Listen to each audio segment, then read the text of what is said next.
Irmãos, nós estávamos buscando a Deus sobre uma palavra para trazer à igreja nesta noite.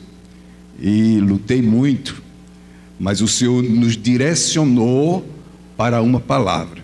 Eu queria que você novamente abrisse suas Bíblias na carta de Paulo a Timóteo, a segunda carta de Paulo a Timóteo, capítulo 4, que diz assim: conjuro-te perante Deus e Cristo Jesus, que há de julgar vivos e mortos, pela sua manifestação e pelo seu reino. Prega a palavra, insta que seja oportuno, quer não, corrige, repreende, exorta com toda longanimidade e doutrina, pois haverá tempo em que não suportarão a sã doutrina. Pelo contrário, cercar-se-ão de mestres, segundo as suas próprias cobiças, como que sentindo coceira nos ouvidos, e se recusarão a dar ouvido à verdade, entregando-se a fábulas. Tu, porém, sê sóbrio em todas as coisas, suporta as aflições, faze o trabalho do evangelista, cumpre cabalmente o teu ministério. Pai, te louvamos, te damos graça. Senhor, é a tua palavra que nós lemos e queremos nesta noite pregar a tua palavra. Nos ajuda, Senhor, que ela encontre guarida em nossos corações. Senhor, pelo teu Espírito Santo, vem trazendo as mentes nesta hora e os corações cativas ao teu domínio, Senhor, para que a tua palavra, ela opere o teu querer em nós. Em nome de Jesus, ó Senhor, oramos assim, no nome santo de Jesus. Irmãos, embora as epístolas de Paulo a Timóteo sejam cartas de cunho pastoral, isto é, que orienta a prática pastoral diante das grandes embates da vida e das tensões da lida ministerial, essas cartas também possuem um caráter prescritivo. Amém, irmãos? Preste atenção aqui, senão você vai perder o encaminhamento da mensagem. E foi Deus quem mandou esta mensagem para nós hoje. Então não se perca o seu olhar em quem porventura estiver passando pelo salão. Tá bom, irmãos? Então, as cartas, ela também, como é característica delas, ela possui um caráter prescritivo. O que é isso? Estão cheias de normas e exortações para a igreja do Senhor. Esta segunda carta de Timóteo parece uma escrita muito pessoal. Paulo fala com mais amor. Ele reforça o tratamento que ele dá a Timóteo, chamando de filho. E é como se o momento da sua partida estivesse muito próximo, porque no verso 6 ele diz assim: quanto a mim, estou já sendo oferecido por libação, e o tempo da minha partida é chegado. No capítulo 4, o apóstolo Paulo está próximo a sofrer os martírios pelas mãos do imperador Nero. Mas antes que isso aconteça, ele coloca Timóteo sobre juramento diante de Deus e Cristo, de que ele vai pregar a palavra de Deus e somente ela a qualquer tempo. A qualquer tempo. A preocupação de Paulo era com o evangelho.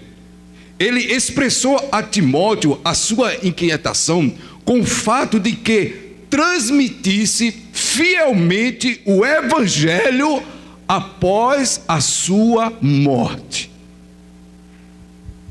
Essa preocupação de Paulo em que o evangelho fosse pregado fielmente nos faz lembrar aquele encontro de Jesus com seus discípulos na Galileia, especificamente a conversa que ele teve com Pedro.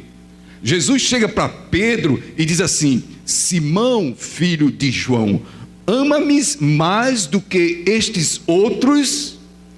Aí Pedro responde: sim, Senhor, tu sabes que eu te amo. Jesus continua: apacenta os meus cordeiros. Aí Jesus pergunta pela segunda vez: Simão, filho de João, tu me amas? E Pedro novamente responde: Senhor, tu sabes que eu te amo. Jesus continua: apacenta as minhas ovelhas. Aí Jesus pergunta pela terceira vez: Simão, filho de João, tu me amas? Nesse momento Pedro entristece, porque pela terceira vez Jesus pergunta, mas ele diz assim: tu sabes todas as coisas, tu sabes que eu te amo. Jesus diz: apacenta as minhas ovelhas. Irmãos, foi como se o Senhor Jesus estivesse se certificando de que quando ele estivesse sendo assunto aos céus, quando ele fosse assunto aos céus, ele deixaria a continuação da missão de Deus em boas mãos. Em boas mãos. Mas também o Senhor, ele nos comissiona a missão do Evangelho. E o próprio Deus, que nos reconciliou com Ele mesmo, através de Jesus Cristo, Ele diz a palavra que o Senhor nos deu o ministério da reconciliação, para que sejamos embaixadores em nome de Cristo para a salvação dos perdidos. Está escrito em 2 Coríntios 5,18. Observem que a temática da igreja para este ano tem tudo a ver com a obra da evangelização, avançando, amando e cuidando. Mas vamos voltar ao início do texto que nós lemos. Diz assim: conjuro-te perante Deus e Cristo Jesus, que há de julgar vivos e mortos pela manifestação e pelo seu reino. O texto começa com a expressão conjuro-te. Conjuro-te perante Deus e Cristo Jesus. Será que você pode notar o tamanho da importância dessas palavras que o apóstolo Paulo, ele está falando conjuro-te, que quer dizer pedir com insistência ou com pressa na realização de algo, levando em consideração que fazia esta súplica diante de duas testemunhas, Deus e Jesus Cristo. E são essas duas testemunhas, são Jesus, Deus e Jesus Cristo, perante as quais a igreja tem a responsabilidade por pregar o Evangelho. Os irmãos estão entendendo? Amém? A pregação é um grande desafio para todo aquele que foi convocado por Deus para esta obra honrosa que é a missão, que é um desafio ardente e urgente. Conjuro-te. A ideia é encarregar ou ordenar alguém para transmitir um testemunho.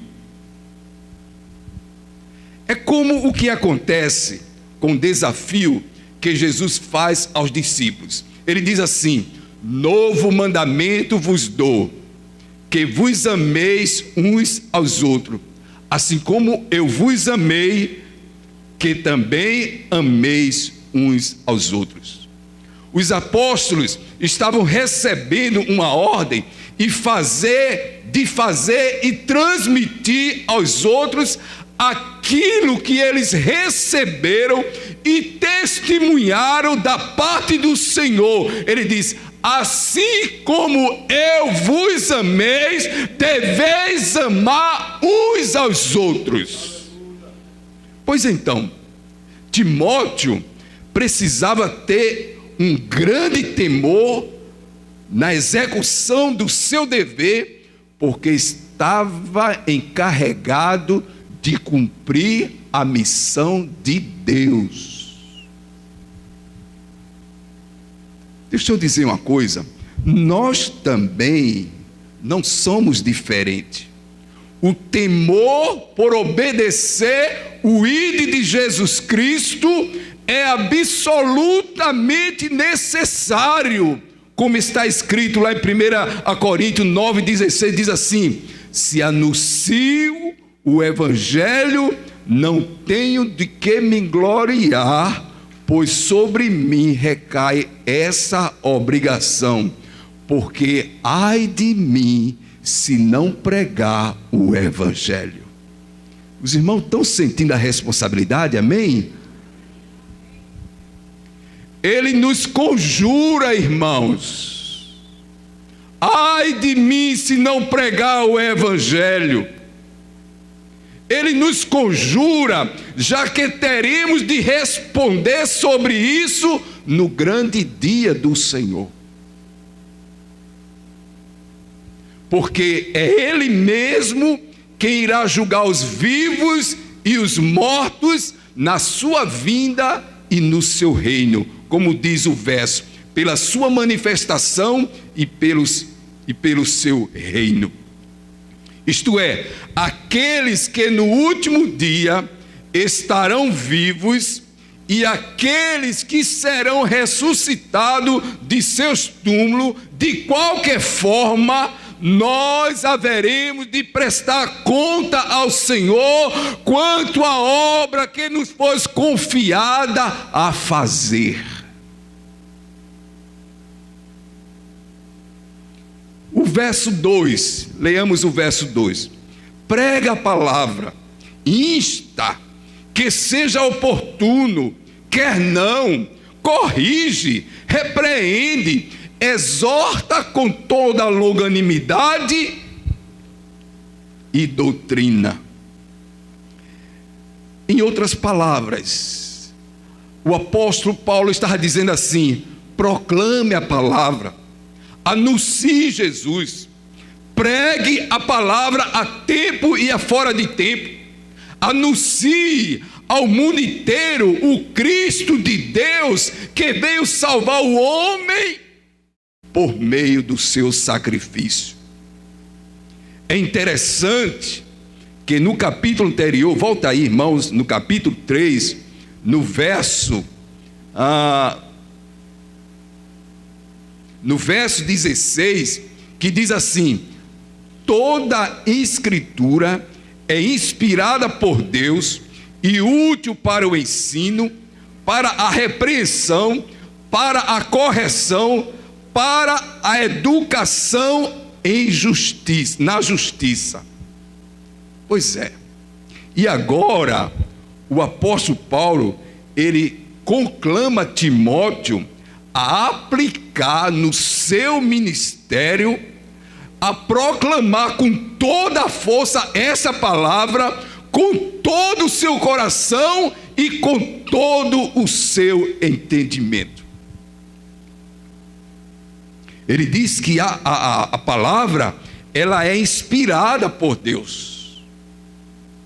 E agora, e é útil para o ensino, para a repreensão, e convida Timóteo a aplicar esta palavra no seu ministério. Olhando, irmãos, para o nosso contexto atual, nós vemos que esta exortação é bem atual.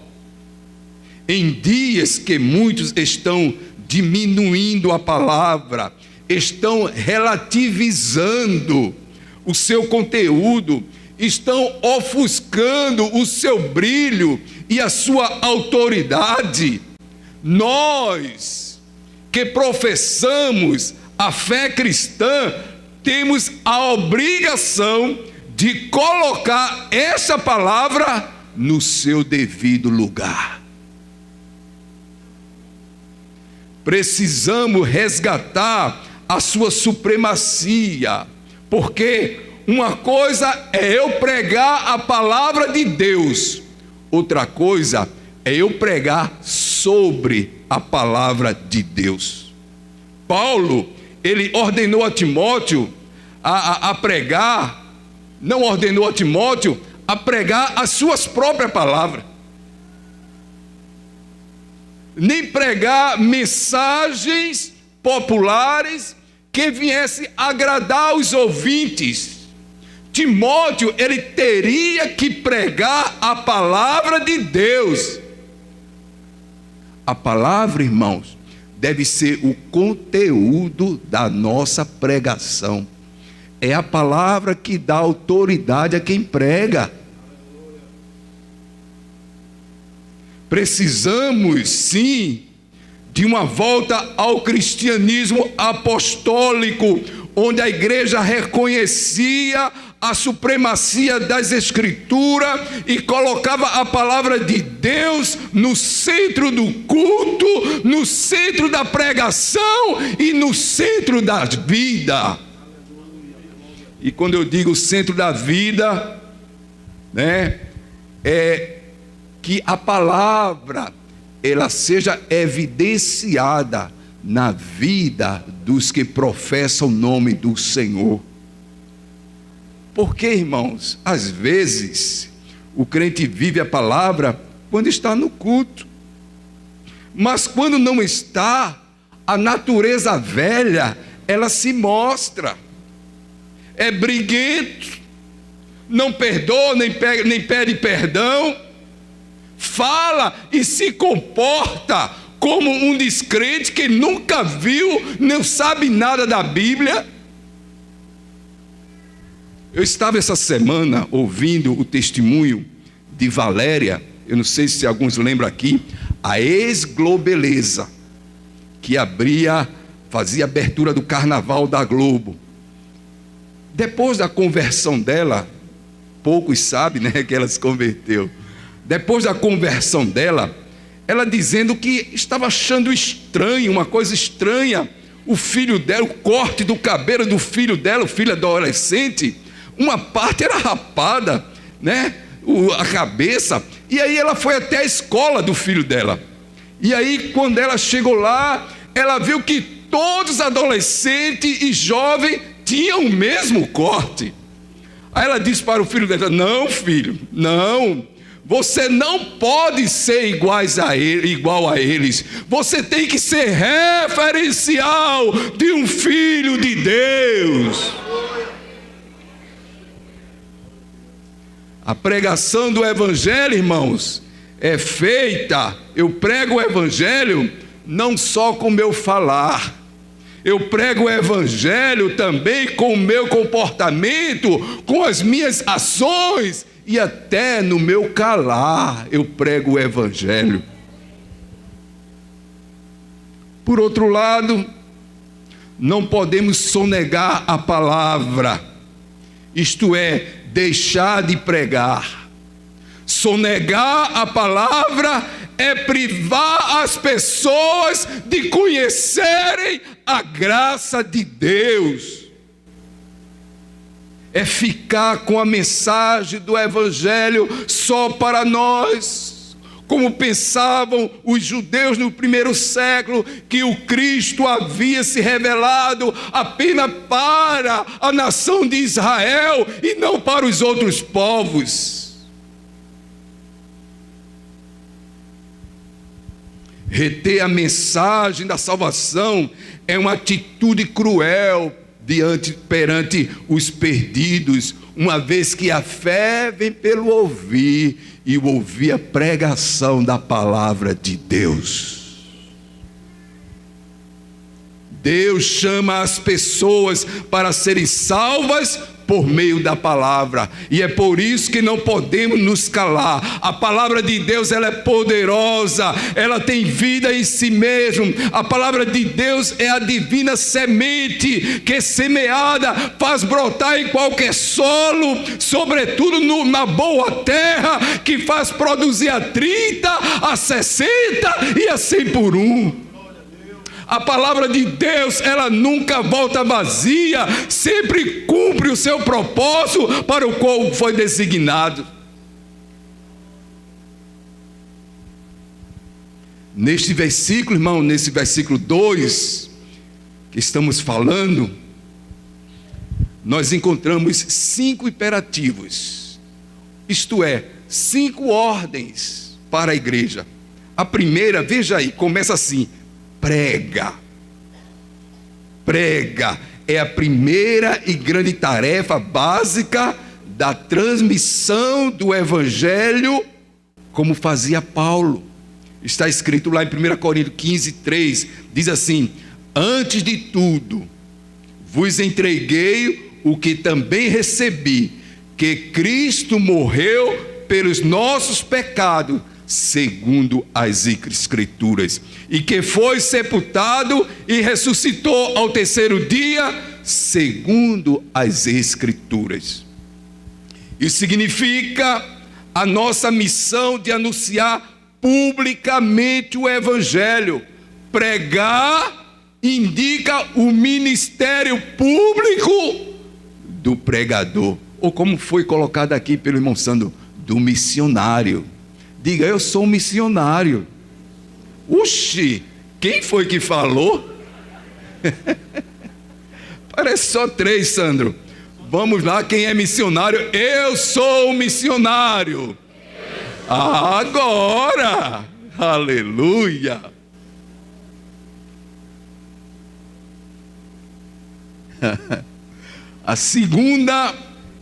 O segundo imperativo, ou ordem para a igreja é: insta. Está aí na sua Bíblia, insta. O que é insta? Convida novamente aquele teu vizinho para o grupo de crescimento.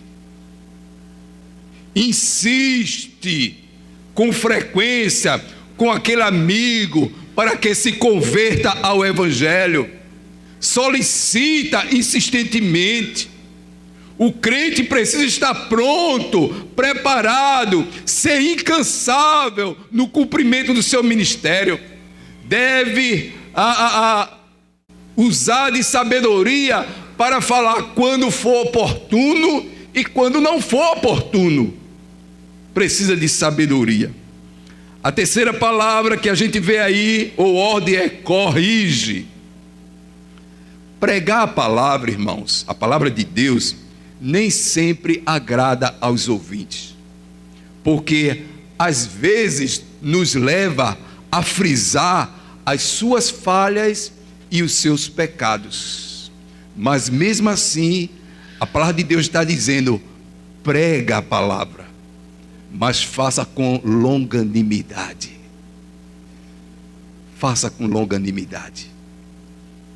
O quarto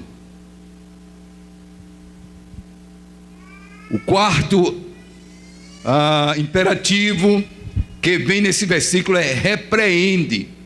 Esta é outra palavra que salienta o lado negativo da pregação.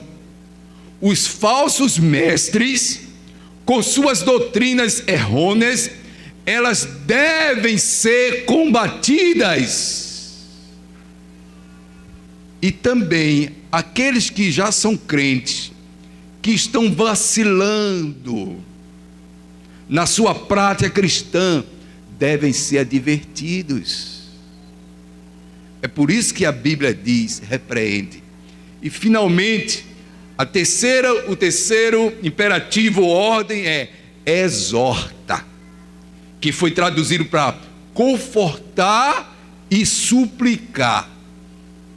Dependendo do contexto, se consola e ajuda, mas também se exorta aqueles que já são crentes para que abandonem o mal. Os irmãos estão entendendo? Tem alguém cochilando, amém? Não, né? Vamos para o terceiro versículo, terceiro e quarto. Diz assim: pois haverá tempo, acompanha aí, pois haverá tempo em que não suportarão a sã doutrina, Pelo contrário, cercar-se-ão de mestres, segundo as suas próprias cobiças, como que, sentindo coceiras, alguns têm comichões nos ouvidos, e se recusarão a dar ouvidos à verdade, entregando-se ao quê? Quem está acompanhando? Entregando-se a... Sim. No início do capítulo 3, volte aí novamente, capítulo 3, o apóstolo escreve sobre tempos trabalhosos e sobre as qualidades éticas e morais dos homens que surgirão nos últimos dias. Diz assim o capítulo 3: sabe, porém, isso, nos últimos dias sobrevirão tempos difíceis. Paulo está falando, pois os homens serão egoístas, avarentos, jactanciosos, arrogantes, blasfemadores, desobedientes aos pais, ingratos, desafeiçoados, implacáveis, caluniadores, sem domínio de si, cruéis, inimigos do bem, traidores, atrevidos, enfatuados, antes amigos dos prazeres que amigos de Deus. E o 5, tendo forma de piedade, negando-lhe entretanto o poder, foge também deste.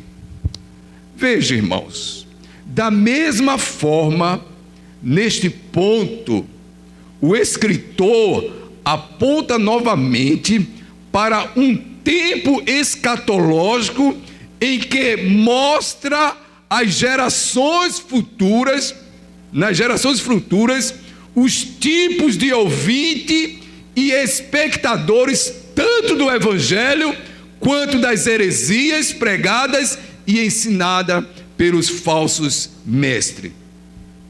Certamente, o apóstolo Paulo estava falando dos ouvintes do evangelho, dos seguidores de falsas heresias, dos judaizantes, dos mestres gnósticos, dos mestres das seitas heréticas e das religiões pagãs, e também dos mestres dos falsos mestres destes últimos dias. E aí, eu acredito, irmãos, que já estamos vivendo essa geração dos últimos dias, porque a grande maioria das pessoas não querem dar ouvidos às boas novas do Evangelho de Cristo, nem aos bons ensinamentos da doutrina cristã que edificam. Muitas vezes nós estamos pregando e ensinando a verdade e as pessoas simplesmente dizem assim: eu sei, mas eu creio desta outra forma. A nossa voz é ouvida, mas a palavra de Deus não passa dos tímpanos das pessoas, sendo impedida a palavra de chegar à alma e ao espírito delas para que se convertam. O texto diz que as pessoas se voltarão às fábulas. E o que são as fábulas? São mentiras que são anunciadas com tanta profundidade que se tornam a verdade. Por exemplo, hoje na EBD, nós falamos na nossa classe sobre almas gêmeas. Falando do casamento,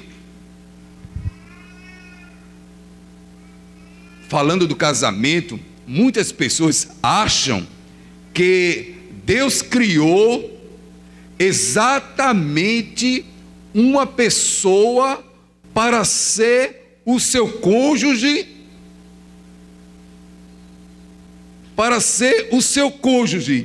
E enquanto você não achar sua cara metade, você não vai ser feliz.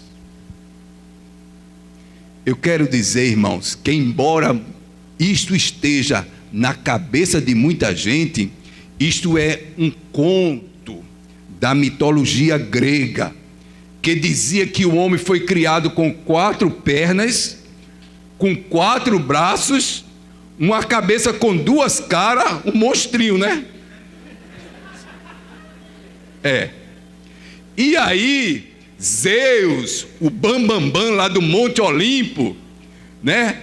Ele ameaçado pela desenvoltura do homem, ele divide o homem em 2 bandas, e aí confina o homem a ficar eternamente procurando a sua outra cara metade para poder se completar.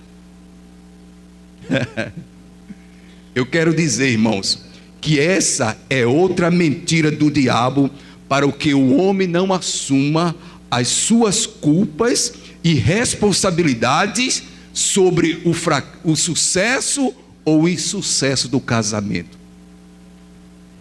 Deus criou o homem e a mulher únicos e completos para ser uma só carne quando eles se casam. Isto é, eles têm suas individualidades, mas devem viver de tal forma harmoniados que o casamento é como se fosse uma só pessoa.